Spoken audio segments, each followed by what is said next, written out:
Hi అండి. మీలో ఎంతమంది దోస ఇడ్లీలో చద్దన్నం తిన్నారో లైక్ చేయండి. మాకైతే చిన్నప్పుడు మార్నింగ్ టిఫిన్ అయితే ఉండేది కాదు.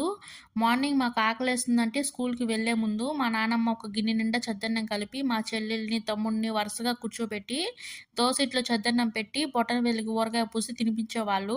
ఒకవేళ మాకు ఆ రోజు చద్దన్నం నచ్చకపోతే అలాగే స్కూల్‌కి వెళ్ళేవాళ్ళం. ఈవినింగ్ ఆకలేస్తే ఇంట్లో ఏది వండితే అదే తినేవాళ్ళం. కానీ ఇప్పటి పిల్లలు అలా కాదు. వాళ్ళకిష్టమైనవి చేయించుకుని మరీ తింటారు. అప్పటి రోజులే బాగున్నాయనిపిస్తుంది.